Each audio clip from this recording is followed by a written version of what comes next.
SP news కి స్వాగతం. ముందుగా హెడ్లైన్స్ చూద్దాం.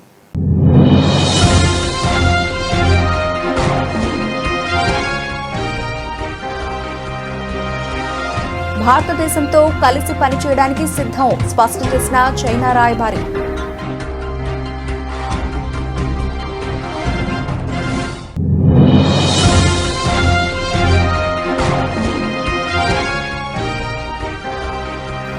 ఐఎన్ఏ వెటరన్ జయరాజ్ రాజారావును కలిసిన మోదీ విదేశీ గడ్డపై పోరాడిన వీరుల త్యాగాలను స్మరించుకున్న ప్రధాని.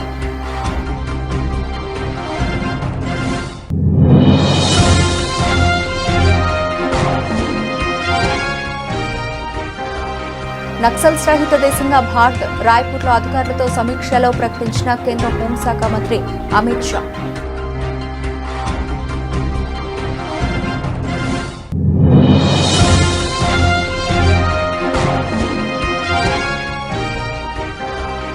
జయశంకర్ భూపాలపల్లి జిల్లా రద్దు కాదన్న సీఎం రేవంత్ రెడ్డి తప్పుడు ప్రచారాలు చేస్తే సహించేది లేదని హెచ్చరిక.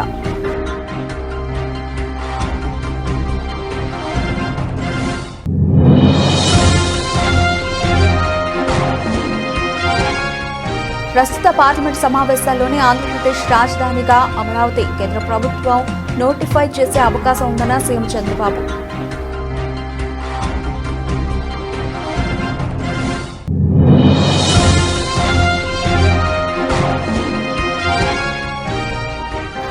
టీఆర్ఎస్ కోర్టు వేస్తే మురుగు కాలువలో చెత్తబుట్టలో వేసినట్లే మంత్రి ఉత్తమ్ కుమార్ రెడ్డి ఎద్దేవా.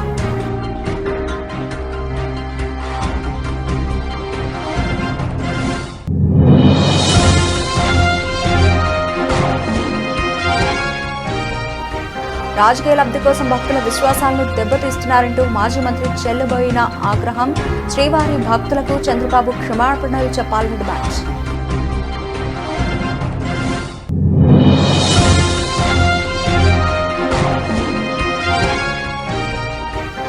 ఫోరెన్సిక్ ల్యాబ్ ఘటనపై జ్యుడిషియల్ విచారణ జరపాలి డిమాండ్ చేసిన మాజీ మంత్రి కేటీఆర్.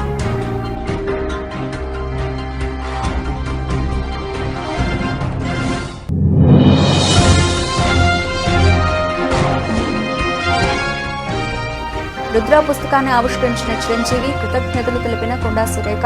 శివపురాణంపై యువతకు అవగాహన కల్పించడమే ఈ పుస్తక లక్ష్యం.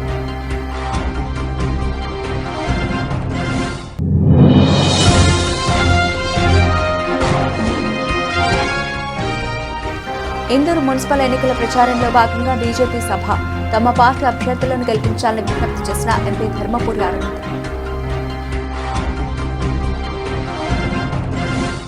చైనా మరియు భారతదేశం పరస్పరం సహకార భాగస్వామి మరియు అభివృద్ధి అవకాశం అనే ముఖ్యమైన ఏకాభిప్రాయాన్ని నిలబెట్టుకోవడానికి భారతదేశంతో కలిసి పనిచేయడానికి సిద్ధంగా ఉన్నామని భారతదేశంలో చైనా రాయబారి స్పష్టం చేశారు.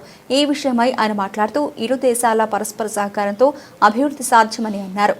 The Chinese nation has always valued good neighborliness and harmony among nations.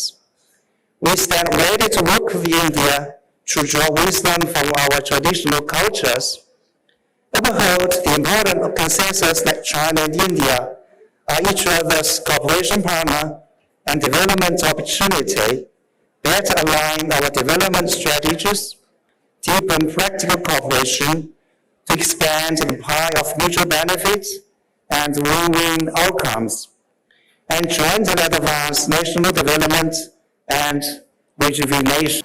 Malaysia పర్యటనలో భాగంగా ఐఎన్ఏ వెటరన్ జయరాజ్ రాజారావును ప్రధాని నరేంద్ర మోదీ మర్యాదపూర్వకంగా కలిశారు. భారత స్వాతంత్ర పోరాటంలో విదేశీ గడ్డపై పోరాడిన వీరుల త్యాగాలను ప్రధాని ఈ సందర్భంగా స్మరించుకున్నారు. అనంతరం ఐఎన్ఏ వెటరన్ జయరాజ్ రాజారావు మీడియాతో మాట్లాడారు. వారి మధ్య జరిగిన సంభాషణ గురించి తెలిపారు. It was an extremely wonderful and pleasurable blessing that I had.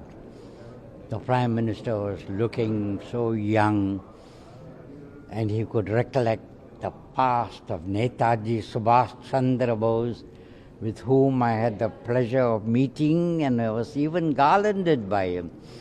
And we were talking about the progress of India since the early days. And I quite humbly congratulated the Prime Minister for being firm and developing India in many areas, caring for the villages of India, building toilets, taking care, providing for their health, and again then of course being strong, how strongly he is concentrating on the economic development of India and how it is progressing. రానున్న మార్చి 31 కల్లా భారత్ నక్సల్స్ రహిత దేశంగా మారబోతుందని కేంద్ర హోంశాఖ మంత్రి అమిత్ షా పునరుద్ఘాటించారు. మరికొద్ది వారాల్లో గడువు ముగియనుండటంతో నక్సల్స్ వ్యతిరేక ఆపరేషన్లపై ఛత్తీస్గఢ్ ప్రభుత్వం అధికారులతో రాయ్పూర్లో ఆయన సమీక్ష సమావేశం నిర్వహించారు. భద్రతా బలగాలను ఏకం చేయడం, మౌలిక వసతుల విస్తరణ, మావోయిస్టుల ఆర్థిక నెట్వర్క్ను దెబ్బతీయడం, లొంగుబాటు పాలసీల వంటివి నక్సలిజంపై పోరాటంలో సత్ఫలితాలను ఇచ్చినట్లు చెప్పారు. కమ్యూనిస్టుల పాలన ఉన్న చోట అభివృద్ధి ఉండదన్నారు. ప్రజాస్వామ్యంలో ఆ సిద్ధాంతానికి కాలం చెల్లిందని, త్రిపుర, పశ్చిమ బెంగాల్లో వారి పాలన ముగిసిందన్నారు. కేరళలో ఉన్న అక్కడ తిరువనంతపురం నుంచి మార్పు మొదలైందని పేర్కొన్నారు. हमने अच्छे तरीके से आकलन नहीं करेंगे तो भारत की भविष्य की पीढ़ियों के लिए हम गलत करेंगे. कुछ विचारकों ने एक भ्रांति फैलाई है इस देश में कि माओवादी समस्या विकास से जुड़ी हुई है. माओवादी समस्या लॉ एंड ऑर्डर का इश्यू है. ऐसा नहीं है. जब इस देश में माओवादी समस्या का उद्भव हुआ तो आज का उसका मुख्य क्षेत्र जो है तेलंगाना, महाराष्ट्र, छत्तीसगढ़, आंध्र प्रदेश और ओडिशा के सटे हुए जिले और विशेषकर हमारा बस्तर, पुराना बस्तर मतलब 8 जिले. जब माओवादी समस्या शुरू हुई तब 80 के दशक के शुरुआत में ये सभी के डेवलपमेंट के आंकड़े राज्य सरकार के गैजेटों में भी है, स्टेटिस्टिक्स में भी है. उस वक्त बक्सर से ज्यादा अविकसित देश के अंदर 100 जिले थे. मेरी बात ध्यान से सुनना. अगर माओवादी समस्या का मूल कारण विकास है तो माओवादी समस्या जब पनपी तब बक्सर से ज्यादा अविकसित 100 जिले देश में थे. 100 जिले. क्यों भाई वहां माओवादी समस्या नहीं पनपी? कुछ लोग इसको कानून और व्यवस्था का सवाल कहते हैं. इससे भी मैं सहमत नहीं हूं. माओवादी समस्या के उद्भव के पहले बस्तर के कानून और व्यवस्था के आंकड़े और बिहार, उत्तर प्रदेश के कई जिलों के कानून व्यवस्था के आंकड़ों में सबसे बस्तर बहुत अच्छा हुआ करता था. मित्रों, ये समस्या ना लॉ एंड ऑर्डर से జయశంకర్ భూపాలపల్లి జిల్లా రద్దు కాదని తెలంగాణ ముఖ్యమంత్రి రేవంత్ రెడ్డి స్పష్టం చేశారు. విపక్షాల కుట్రలు, కుతంత్రాలను నమ్మొద్దని ప్రజలకు సూచించారు. రాజకీయ లబ్ధి కోసమే తప్పుడు ప్రచారం చేస్తున్నారంటూ ప్రతిపక్ష బీఆర్ఎస్ పై మండిపడ్డారు. మున్సిపల్ ఎన్నికల ప్రచారంలో భాగంగా భూపాలపల్లి జిల్లా చేల్పూర్లో ఏర్పాటు చేసిన ప్రజాపాలన ప్రగతి బహిరంగ సభలో సీఎం రేవంత్ రెడ్డి మాట్లాడుతూ పాత జిల్లాలను రద్దు చేసి కొత్త జిల్లాలను ఏర్పాటు చేసే ఆలోచన ప్రభుత్వానికి లేదని స్పష్టం చేశారు. అయితే జిల్లాల పునర్వ్యవస్థీకరణపై మాత్రమే ఆలోచన ఉందని తెలిపారు. తప్పుడు ప్రచారాలు చేస్తే సహించేది లేదని ఆ పార్టీ నేతలు హెచ్చరించారు. ఈనాడు మన కళ్ళ ముందల్లే చిన్న గ్రామం నుంచి జిల్లా కేంద్రంగా భూపాలపల్లి అభివృద్ధి చెందింది అనంటే ఆనాడు కాంగ్రెస్ పార్టీ చేసిన అభివృద్ధి ఈ రోజు ఈ ప్రాంతం అభివృద్ధికి కారణమైంది. అయితే మిత్రులారా, నిన్న మన కొంతమంది ప్రకటనలు చేస్తున్నారు. నేను నిశితంగా గమనిస్తున్నా. మేం భూపాలపల్లి జిల్లా ఇస్తే కాంగ్రెస్ పార్టీ జిల్లాను రద్దు చేస్తదని ఒక తప్పుడు విషపు ప్రచారం చేస్తున్నారు. ఈ వేదిక మీద నుంచి మీడియా మిత్రులకు 4 కోట్ల తెలంగాణ ప్రజలకు నేను స్పష్టంగా చెప్పదలుచుకున్నా, ఏ జిల్లాలను తొలగించడం గాని కొత్త జిల్లాలను ఇచ్చే ఆలోచన గాని ప్రభుత్వ పరిధిలో పరిశీలనలు లేదు. ఎన్నడైనా జిల్లాలను పునర్వ్యవస్థీకరించాలి, లేకపోతే రేషనలైజ్ చెయ్యాలి అని అంటే బహిరంగంగా ప్రజలకు చెప్పి శాసనసభలో చర్చ చేసి ప్రతిపక్షాల సూచనలు తీసుకున్న తర్వాత తర్వాతనే జిల్లాల గురించి ఆలోచన చేస్తాం. ఎవరు ఎన్ని కుట్రలు చేసినా, ఎన్ని అపోహలు సృష్టించాలని ప్రయత్నం చేసినా, భూపాలపల్లి ప్రాంతం చైతన్యవంతమైన ప్రాంతం. ఎవరు ఏ కుట్రలు కుతంత్రాలతోని ఈ రోజు తప్పుడు ప్రచారం చేస్తుండ్రో పసిగట్టగలిగిన శక్తి ఈ ప్రాంత ప్రజలకు ఉన్నది. భూపాలపల్లి జిల్లా ఎక్కడికి పోదు, జిల్లా కొనసాగుతుంది. అభివృద్ధి పదం వైపు నడిపించే బాధ్యత మన ప్రభుత్వం తీసుకుంటుంది. ఏపీ రాజధాని అమరావతిపై ముఖ్యమంత్రి చంద్రబాబు కీలక వ్యాఖ్యలు చేశారు. ప్రస్తుత పార్లమెంట్ సమావేశాల్లోనే ఆంధ్రప్రదేశ్ రాజధానిగా అమరావతిని కేంద్ర ప్రభుత్వం నోటిఫై చేసే అవకాశం ఉందని సీఎం చంద్రబాబు పేర్కొన్నారు. No, earlier Hyderabad was common capital for Andhra Pradesh for 10 years. Andhra Pradesh capital was not defined. At one stage, Amravati we selected as capital, even including opposition party. When they came to power, again they violated. That is a breach of trust. Now, again we are making Amravati as capital, Visakhapatnam as financial hub. Because of all these things, now we are bringing Government of India as to notify Amravati is the capital of India, Andhra Pradesh. Because it is in the Bifurcation Act. This is a new state. Now it is pending with Government of India. This session, I am confident they will pass the bill. That is once for all. Municipal ఎన్నికల్లో BRS vote వేస్తే మురుగు కాలువలో చెత్తబుట్టలో వేసినట్లేనని మంత్రి ఉత్తమ్ కుమార్ రెడ్డి ఎద్దేవా చేశారు. సూర్యాపేట జిల్లా కేంద్రంలో ఏర్పాటు చేసిన కార్నర్ మీటింగ్లో ఆయన మాట్లాడారు. గతంలో పేదలకు దొడ్డు బియ్యం పంపిణీ చేస్తే అడ్డదారి పట్టేదని, కాంగ్రెస్ ప్రభుత్వం ఇస్తున్న ఉచిత సన్నబియ్యంతో పేదల ఆకలి తీరుతోందని చెప్పారు. సన్నబియ్యం పథకం ముమ్మాటికి గేమ్ చేంజర్ అని ఉత్తమ్ స్పష్టం చేశారు. నేను చాలా ఏళ్ళు ప్రజాప్రతినిధిగా ఉన్నా. ఇప్పుడు వరుసగా 7 సార్లు ఎన్నికయ్యాను నేను. అంటే ఎందుకు ఆ బ్యాక్గ్రౌండ్ చెప్తున్నా అంటే, ఒక రూలింగ్ పార్టీకి గవర్నమెంట్కి ఒక లోకల్ బాడీ ఎలక్షన్స్ లో ఇంత పాజిటివ్ అట్మాస్ఫియర్ ఉండడం చాలా అరుదైన విషయం. ఈ 2 ఏళ్ల పరిపాలనలో సంక్షేమ పథకాల్లో, అభివృద్ధిలో, ఒక మంచి గవర్నెన్స్ ఇవ్వడంలో, పరిపాలన ఇవ్వడంలో మరి ముఖ్యమంత్రి రేవంత్ రెడ్డి గారి నాయకత్వంలోని కాంగ్రెస్ ప్రభుత్వం సంపూర్ణంగా సఫలీకృతమైందని చెప్పి ప్రజలు భావిస్తున్నారు. They are very happy with our government. అదేవిధంగా బీఆర్ఎస్, బీజేపీ ఇతర పార్టీలకి చెప్పుకోవడానికి పెద్ద ఏం లేదు. మేము ప్రత్యేకంగా ఫోకస్ ఏం చేస్తున్నామంటే, మీరందరూ చైతన్యవంతమైన జర్నలిస్టు. మీ అందరికి తెలుసు, పట్టణీకరణ దేశవ్యాప్తంగా కానీ తెలంగాణలో పెరుగుతుంది. అంటే ఒకనాడు ఎంత పర్సంటేజ్ పాపులేషన్ గ్రామీణ ప్రాంతాల్లో ఉండి, ఎంత పర్సంటేజ్ అర్బన్ ఏరియాస్లో ఉండే, క్రమంగా అర్బన్ ఏరియాస్లో పర్సంటేజ్ ఆఫ్ పాపులేషన్ పెరుగుతుంది. మేము మా ఫోకస్, మా ప్రభుత్వాన్ని ఈ 3 ఏళ్లలో, ఆ తర్వాత 5 ఏళ్లలో కూడా మేమే మళ్ళీ గెలవబోతున్నాం. ఈ పట్టణ ప్రాంతాల్లో, మున్సిపల్ కార్పొరేషన్స్ లో, మున్సిపాలిటీస్ లో అత్యాధునికమైన ఇన్ఫ్రాస్ట్రక్చర్ క్రియేట్ చేయబోతున్నాము.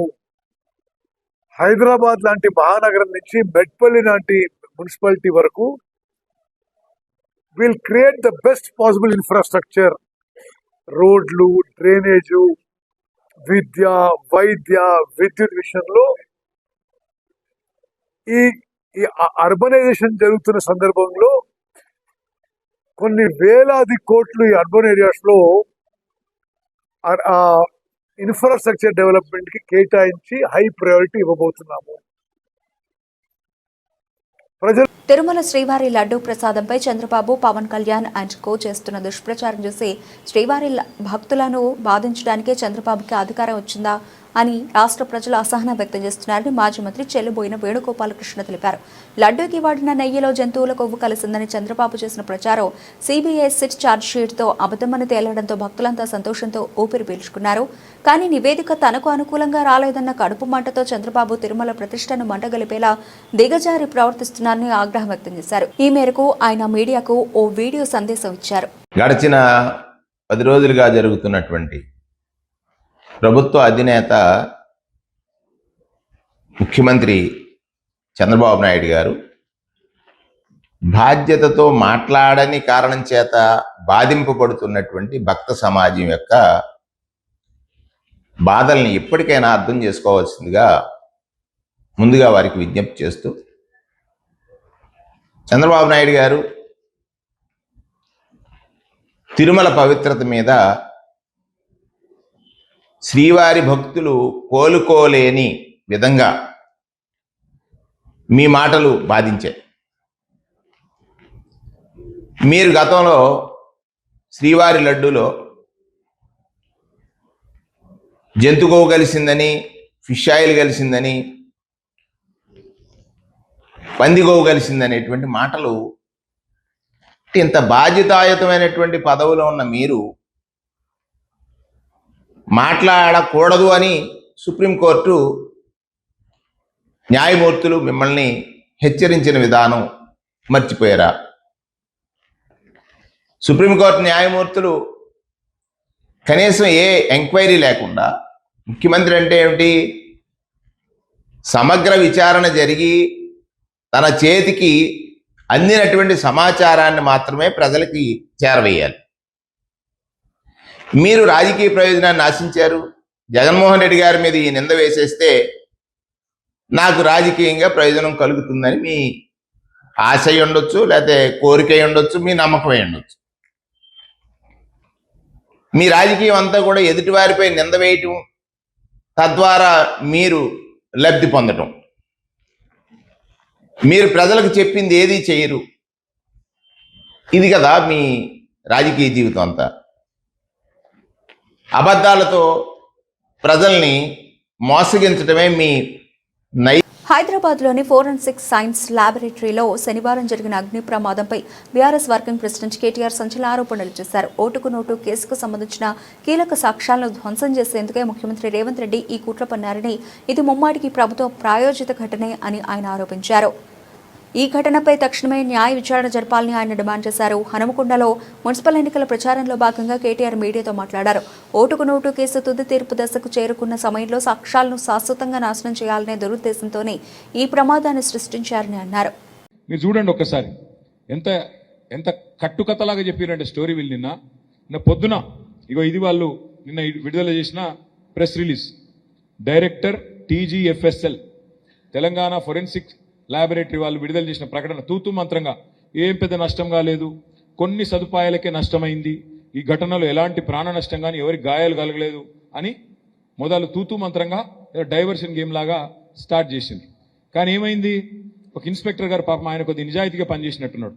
ఆయనకు ఎఫ్ఐఆర్ రిజిస్టర్ చేయమని ఆయనకు లోకల్ ఆ ల్యాబొరేటరీ వాళ్ళు కంప్లైంట్ ఇచ్చారు. శ్రీనివాసరెడ్డి అని కంప్లైంట్ ఇచ్చిండు, P. శ్రీనివాసరెడ్డి. ఎఫ్ఐఆర్ నమోదు చేసిండు. ఎఫ్ఐఆర్లో అన్ని చాలా వివరంగా రాసింది. వాళ్ళు ప్రెస్ నోట్లనేమో ఏం జరగలేదు, అంత మంచిగానే ఉంది అన్నట్టు, ఏదో తక్కువ నష్టం జరిగింది అన్నట్టుగా బుకాయించే ప్రయత్నం వాళ్ళు చేస్తే, ఇది ఫస్ట్ ఇన్ఫర్మేషన్ రిపోర్ట్. ఇందులో చాలా స్పష్టంగా ఏం రాశారు అంటే, ఎఫ్ఐఆర్లో పొద్దున 10కి అగ్ని ప్రమాదం అయింది అని మాకు ఇన్ఫర్మేషన్ వచ్చింది. మధ్యాహ్నం 1:30 దాకా 3 గంటలన్నర దాకా 3 అంతస్తుల భవనంలో 3:30 గంటలు పట్టిందంట మంటల అదుపులోకి తెచ్చుతందుకు. మీరు ఆలోచన చేయండి, అదేమన్నా 30 అంతస్తులు కాదు, 50 అంతస్తులు కాదు, 3 గంటలు పట్టిందట. గా బుడ్డ 3 అంతస్తుల బిల్డింగ్లా ఫైర్ కంట్రోల్ చేసేందుకు.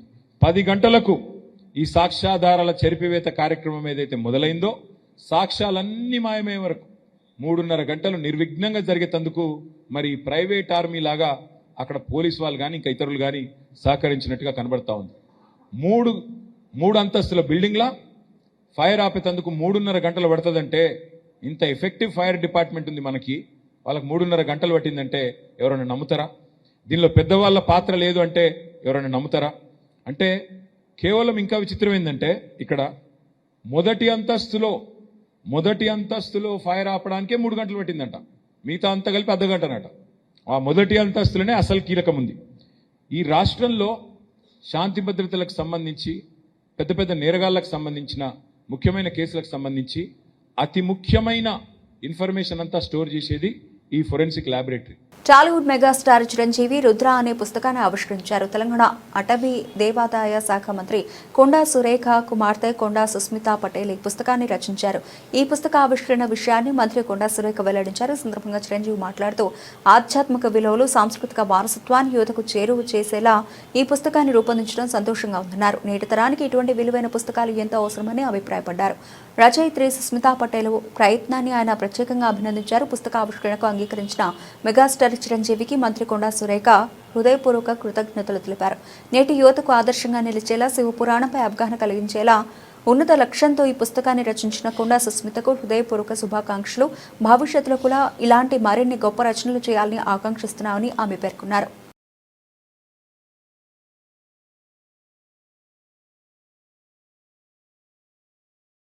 ఇందూరు మున్సిపల్ ఎన్నికల ప్రచారంలో భాగంగా కంఠేశ్వర్ టీ కార్నర్ వద్ద బీజేపీ సభ నిర్వహించింది. ఈ సందర్భంగా నాగోళ్ల లక్ష్మీనారాయణ 19వ డివిజన్ అభ్యర్థి, యాలం సునీత 20వ డివిజన్ అభ్యర్థి, సోమలింగం 43వ డివిజన్ అభ్యర్థికి మద్దతుగా ధర్మపురి అరవింద్ ప్రచారాన్ని నిర్వహించారు. రాబోయే ఎన్నికల్లో కమలం పువ్వు గుర్తుకు ఓటు వేసి గెలిపించాల్సిందిగా విజ్ఞప్తి చేశారు. ఈ కార్యక్రమంలో ఎంపీ రఘునందన్ రావు, ఎమ్మెల్యే ధనపాల్ సూర్యనారాయణ గుప్తా, పల్లి గంగారెడ్డి, రాష్ట్ర మహిళా మోర్చా అధ్యక్షురాలు శిల్పారెడ్డి, డివిజన్ ముఖ్య నాయకులు, కార్యకర్తలు పాల్గొన్నారు. మన నిజామాబాద్ పార్లమెంట్ సభ్యులు అరవింద్ ధరంపురి గారు, మీకు తెలుసు 200 మంది చిన్న పిల్లలకు గుండె ఆపరేషన్ చేయించి ప్రాణాలు నిలబెట్టే వ్యక్తి మన ముందున్న వాళ్ళందరూ. ఇప్పుడు వాళ్ళందరూ హౌస్ కూడా అట్లాంటి వ్యక్తి 200 మంది చిన్న పిల్లలకు గుండె ఆపరేషన్ చేయించి ట్రస్ట్ ద్వారా ఎంతో మందికి ఆవిష్కరించిన వ్యక్తి మన ఇందూరు పార్లమెంట్ సభ్యులు. ఇందూరు అనుకుంటా మాకు పసుపు కూడా వచ్చినాక మేము ఒక పసుపు ఫ్యాక్టరీ పెడితే మేము కూడా ఇందూరు బ్రాండ్ పేరు మీద పసుపు ఫ్యాక్టరీ తయారు చేసి మార్కెటింగ్ చేసుకుంటున్నాము. ఎంపీ గారి సూచనలతో సహకారంతో ఆ పసుపు ప్యాకెట్ మీద కూడా ఇందూరు అనే బ్రాండే, ఇందూరు జిల్లా కాకముందే మేము పసుపు బ్రాండ్ ఇందూరు పెట్టాం వారి యొక్క ఆశీర్వాదంతో. మరి అట్లాంటి వ్యక్తి ఈ రోజు ఇందూరును మన మేయర్ కదా, మన ఇందూరు రంగులను నచ్చింది ఈ కారణం అవుతుంది మీ చేతిలో కానీ ఇప్పుడే చెప్పిండు మెదకుని గతం పట్టించినాను. మనం కూడా గతం పట్టించాలంటే కాంగ్రెస్ మనందరం గట్టిగా రెండు మన ఇందూరు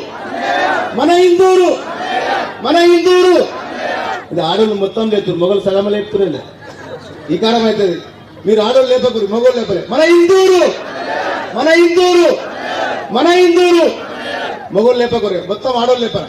మన ఇందూరు అరే శబాస్, అసలు మీరే గ్రేట్ అక్క, ఆడపడుచులే గ్రేటు. మీ ఆశీర్వాదం మాకు కావాలి.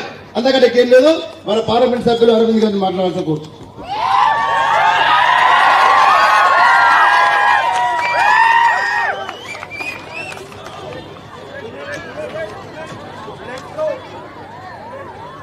సభాధ్యక్షులు, జిల్లా రాష్ట్రానికి కూడా ఏదో అయింది,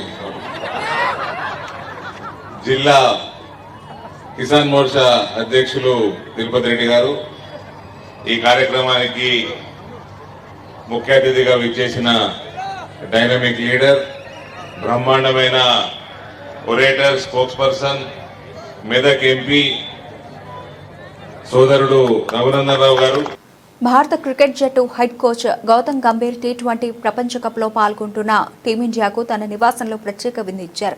ఆదివారం సాయంత్రం న్యూఢిల్లీలోని ఆయన ఇంట్లో ఈ కార్యక్రమం జరిగింది. జట్టులో ఐక్యతను, స్ఫూర్తిని మరింత పెంచే ఉద్దేశంతో గంభీర్ ఈ ఆతిథ్యం ఇచ్చినట్లు తెలుస్తోంది. ప్రస్తుతం జరుగుతున్న టీ20 ప్రపంచ కప్లో భాగంగా తమ తదుపరి మ్యాచ్ ఆడేందుకు భారత జట్టు ఢిల్లీకి చేరుకుంది. ఈ నేపథ్యంలోనే కోచ్ గంభీర్ ఆటగాళ్లందరినీ తన ఇంటికి ఆహ్వానించాడు. ఈ కార్యక్రమానికి BCCI vice president Rajiv Shukla కూడా హాజరు కావడం విశేషం. గంభీర్ హెడ్ కోచ్ గా బాధ్యతలు స్వీకరించిన తర్వాత జట్టుకు ఇలా విందు ఇవ్వడం ఇది రెండోసారి. గతంలో వెస్టిండీస్తో జరిగిన టెస్ట్ సిరీస్ సందర్భంగా కూడా ఆయన జట్టుకు ఆతిథ్యం ఇచ్చారు.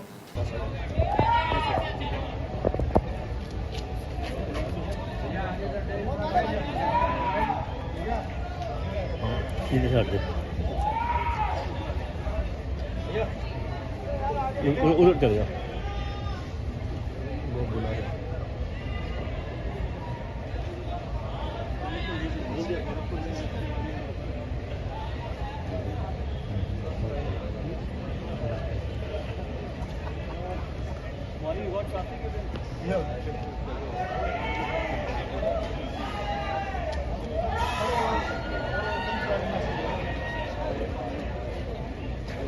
Fine.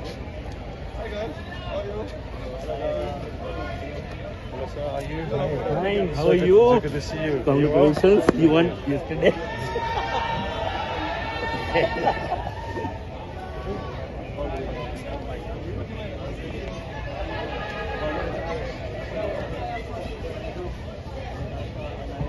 Hi, how are you? All good. हम लोग ऐसे ही आ गए। अच्छा आ गए। तो मैं 10 बजे क्या हाल है? बढ़िया से।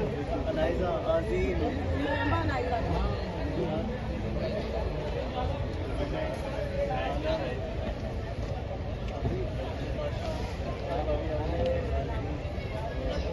आराम से जल्दी खा लियो। आ जाओ।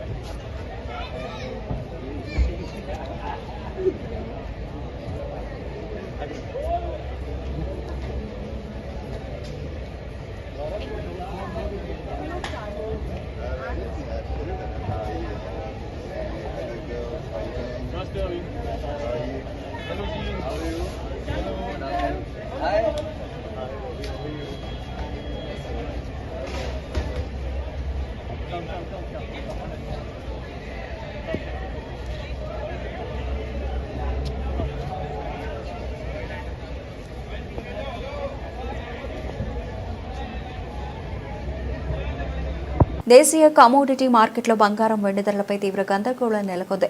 సోమవారం మల్టీ కమోడిటీ ఎక్స్చేంజ్లో బులియన్ ట్రేడింగ్లో తీవ్ర ఒడిదుడుకులు కనిపించాయి. అయితే వివిధ ఫైనాన్షియల్ వెబ్సైట్లు, డాటా ప్రొవైడర్లు చూపిస్తోన్న ధరల్లో భారీ వ్యత్యాసాలు ఉండడంతో ఇన్వెస్టర్లు అయోమయానికి గురవుతున్నారు. ఒకే కమోడిటీకి వేర్వేరు ప్లాట్ఫారంలపై భిన్నమైన ధరలు కనిపించడం ఈ గందరగోళానికి కారణమవుతోంది.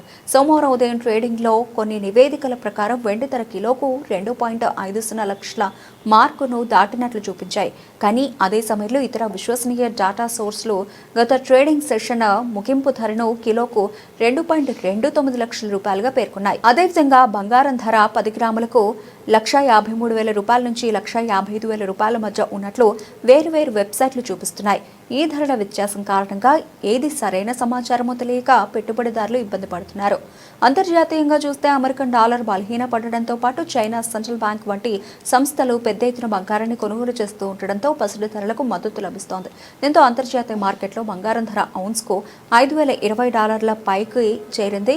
ఈ ప్రభావం దేశీయ మార్కెట్లపైన ఉంది.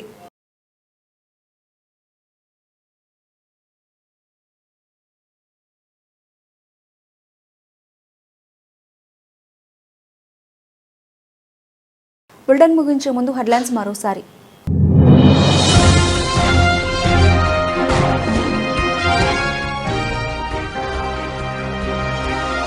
భారతదేశంతో కలిసి పనిచేయడానికి సిద్ధం స్పష్టం చేసిన చైనా రాయబారి.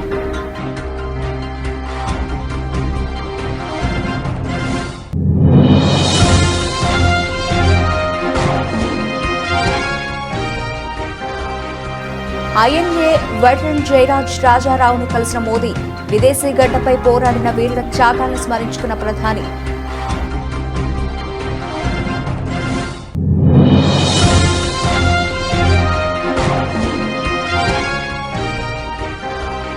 నక్సల్స్ రహిత దేశంగా భారత్. రాయ్పూర్లో అధికారులతో సమీక్షలో ప్రకటించిన కేంద్ర హోంశాఖ మంత్రి అమిత్ షా.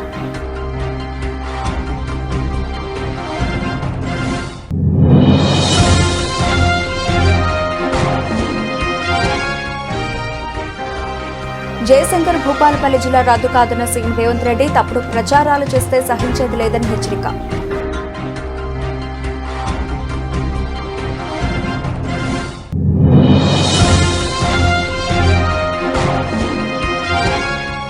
ప్రస్తుత పార్లమెంట్ సమావేశాల్లోనే ఆంధ్రప్రదేశ్ రాజధానిగా అమరావతి కేంద్ర ప్రభుత్వం నోటిఫై చేసే అవకాశం ఉందన్న సీఎం చంద్రబాబు.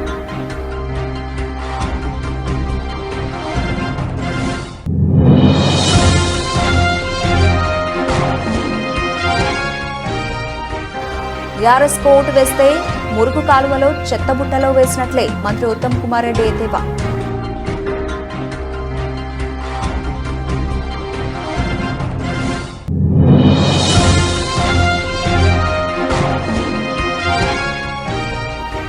రాజకీయ లబ్ధి కోసం భక్తుల విశ్వాసాలను దెబ్బతీస్తున్నారంటూ మాజీ మంత్రి చెల్లుబోయిన ఆగ్రహం.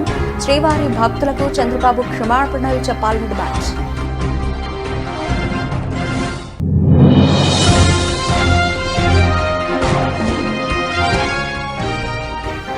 ఫోరెన్సిక్ ల్యాబ్ ఘటనపై జ్యుడిషియల్ విచారణ జరపాలి డిమాండ్ చేసిన మాజీ మంత్రి కేటీఆర్.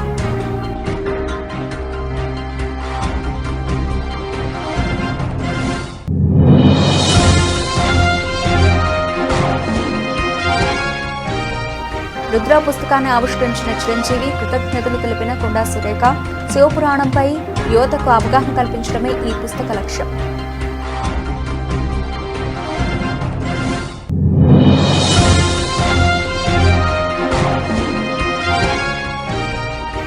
ఇందూరు మున్సిపల్ ఎన్నికల ప్రచారంలో భాగంగా బీజేపీ సభ.